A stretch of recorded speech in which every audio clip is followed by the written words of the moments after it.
행복한 정시 기도 시간입니다. 우리는 광야 40년을 사는 건 그런 인생을 살아갑니다. 세상을 바라볼 때, 사람을 볼 때 우리는 소망이 없다는 것을 발견하게 될 겁니다. 그게 광야 40년입니다. 그런데 내 안에 계신 그리스도를 바라볼 때 우리는 무한한 잠재력을 가지고 있다는 걸 알게 되죠.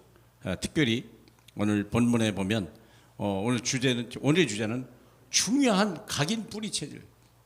한 번만 듣고 마는 것이 아니라 내게 깊이 뿌리 내려야 되거든요. 자, 무엇을 뿌리 내려야 되냐?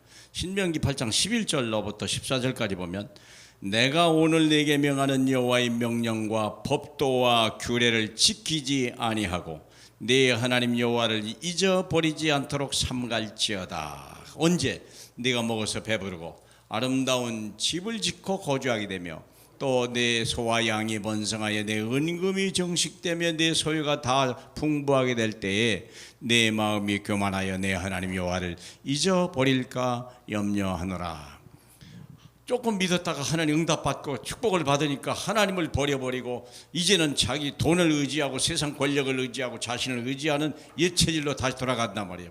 그리하면 복받지 않는 것이 훨씬 나을 수 있다는 거죠.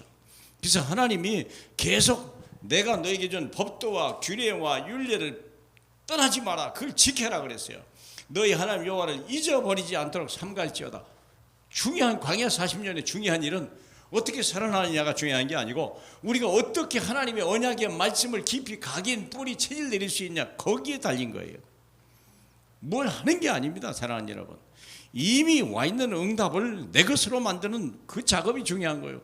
그래서 광야 40년 동안 예배만 드리라고 그랬어요. 예배만.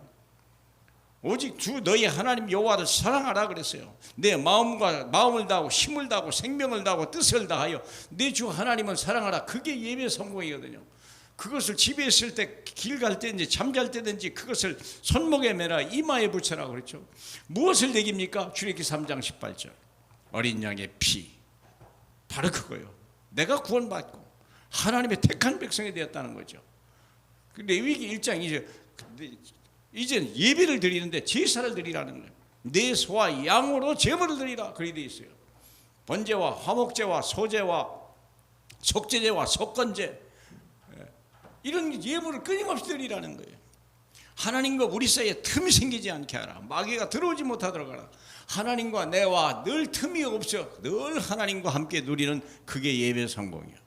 어디 가도 괜찮고 무슨 일을 만나지 않고 두렵지 않고 정말 강하고 담대하고 하나님의 사람으로 설 수 있겠냐? 예배 성공. 그리고 두 번째는 신분과 권세입니다. 정말 하나님의 자녀입니까? 전능하사 천지를 창조하신 하나님이 나의 아버지임을 정말 믿습니까? 두 번째, 예수가 그리스도로 십자가에서 내 모든 문제가 해결된 걸 믿으십니까? 세 번째, 하나님의 성령이 지금도 나와 함께 하셔 나의 걸음을 승리자의 걸음으로 인도하고 계신 걸 믿으십니까? 정의대로 만들겠다는 거예요. 그걸 믿는 거예요. 하나님의 자녀. 우리가 양자의 세상의 영을 받지 아니하고 양자의 영을 받았으니 아바 아버지라 부르짖느니라 그렇죠. 그러면 하나님의 영이 내 영과 더불어 내가 하나님의 자녀인 것을 내가 알고 고백한다고 그랬잖아요. 8장 17절에는 너희가 하나님의 자녀냐? 그러면 하나님의 상속자다. 얼마나 대단합니까? 확인하세요. 이재용 씨는 자기 재산이 얼마나 따지지 않습니다. 그런 이건희 씨의 아들이라는 것, 그것만 가지고 지금 세상을 살아가고 있지 않습니까? 사랑하는 여러분, 우리도 마찬가지예요.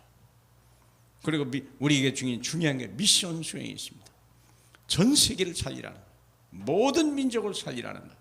237 나라 5천 종족을 살리라는 거예요. 그래서 너희에게 하나님이 능력을 주겠다 약속하신 거예요. 주님은 우리와 함께 계십니다. 주님은 살아계십니다. 주님은 우리를 바라보실 때 기뻐하고 계십니다. 우리가 연약한 주 중에도 강하고 우리가 실수하는 것 같아도 다시 그리스도를 붙들고 우리가 잠시 넘어지는 것 같지만 다시 일어나서 하나님이 주신 그 지시할 땅으로 가는 사람, 거기 가서 그리스도라고 말할 수 있는 사람, 얼마나 기쁘고 얼마나 행복한지 한번 체험해 보셨습니까? 낙심한 자에게 병든 자에게 예수가 그리스도다. 모든 문제 해결했다. 염려하지 마라. 내가 증인이다. 그 말할 때 그 기쁨, 그 사람이 그걸 깨닫고 얼굴이 화색이 변하고 질병이 떠나가고 악귀가 떠나가고 문제가 해결되고 다시 살아나는 하나님의 능력을 우리가 볼 때 내 말씀이 각인 뿌리 체질되고 내 사명이 각인 뿌리 체질된다. 내게 주신 하나님의 은혜와 능력이 각인 뿌리 체질됐다. 그런 자만이 세상을 살릴 수 있습니다.